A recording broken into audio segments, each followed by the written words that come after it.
حدیث قصہ سنی ہے سب نے؟ سنی ہے نا؟ جب کوئی پریشانی ہو نا، پتہ بتا رہا ہوں پریشانی دور کرنے کا، پتہ بتا رہا ہوں. جب کوئی پریشانی ہو نا تو ایک فرض بچھا کے گھر میں 2 رکعت نماز پڑھنا، ٹھیک، بنت محمد کو ہدیہ کرنا، اور سب گھر والوں کو بیٹھا کر حدیث قصہ کی تلاوت کرنا، اور جو حاجت ہو ان کے وسیلے سے مانگ لینا. یقین مانو مشکل بھی دور ہوگی، حاجات بھی پوری ہوں گی. ٹھیک ہے؟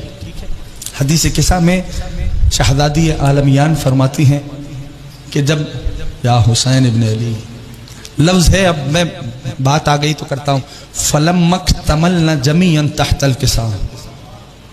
ٹھیک، ایک لفظ ہے کمال، ایک لفظ ہے اکتمال. اکتمال کا لفظ حدیث قصہ میں استعمال ہوا.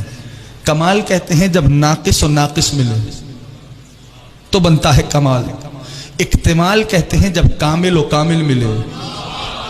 باب افتعال سے ہے یہ. اکتمال کہتے ہیں جب کامل و کامل ملے تو اکتمال بنتا ہے. فلم مکتملنا جمیعا تحت القصہ، جب ہم سارے چادر میں جمع ہو گئے. ہاں، اللہ اکبر.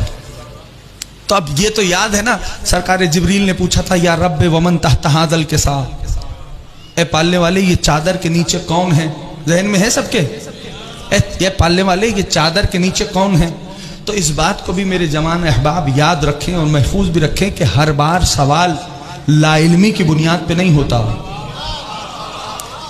یا حسین ابن علی، ہر بار سوال لا علمی کی بنیاد پہ نہیں ہوتا. آپ پوچھیں گے کہ بلا دلیل کیا ہے؟ تو دلیل بھی قرآن سے ہی ہے. ٹھیک ہے نا؟ زیادہ قرآن سے باہر گفتگو نہیں، دلیل بھی قرآن سے. لا علمی کی بنیاد پہ ہر دفعہ سوال نہیں ہوتا. دلیل کیا ہے؟ پروردگار عالم نے جناب کلیم اللہ سے پوچھا ما تلک بیمینک یا موسیٰ، اے موسیٰ تیرے ہاتھ میں کیا ہے؟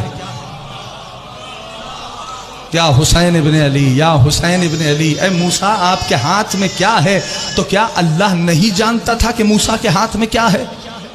تو اس سے پتا چلا کہ ہر بار سوال لا علمی کی بنیاد پہ نہیں ہوتا.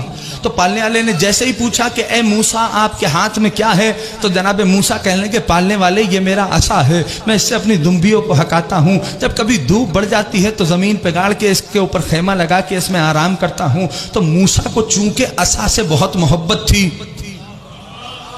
کچھ کہہ رہا ہوں، تو موسیٰ نے پوری ڈیٹیل عصے کی بیان کرنا شروع کر دی کہ میں اس سے یہ کام کرتا ہوں، جبکہ خالق نے تو پوچھا تھا کہ یہ کیا ہے.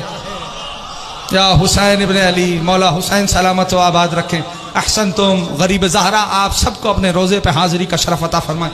میرے دوستوں، تو اب بات واضح ہو گئی سب کو. تو ہر بار سوال لا علمی کی بنیاد پہ نہیں ہوتا، چونکہ خالق جانتے ہیں کہ موسیٰ کو عصا سے محبت ہے. موسیٰ نے عصا کے فضائل بیان کرنا شروع کر دیے کہ میں یہ کام اس سے لیتا ہوں، یہ میرا عصا ہے، اس سے میں کبھی سہارا لے کے چلتا ہوں، کبھی دمبیوں کو ہکاتا ہوں، دھوپ ہو جاتی ہے تو عصے کو گاڑ کے خیمہ بنا کے اس کے سائے میں آرام کرتا ہوں. تو بس جبریل بھی جانتے تھے کہ جو آج چادر کے نیچے جمع ہوئے ہیں یہ اللہ کے محبوب ہیں،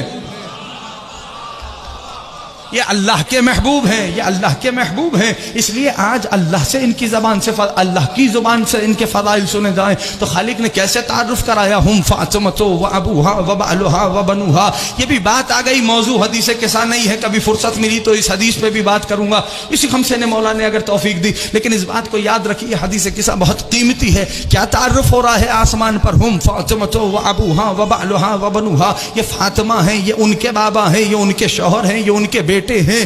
یعنی خالق نے یہ فقرہ فرما کر کے ہم فاطمۃ و ابوہا و بعلہا و بنوہا یہ کہہ کر زمانے والوں کو یہ بتلا دیا کہ یہ نہیں دیکھا جائے گا میری بارگاہ میں کہ محمد کا رشتہ دار کون ہے، دیکھا یہ جائے گا کہ فاطمہ کا رشتہ دار کون ہے. اللہ اکبر، یا اللہ اکبر.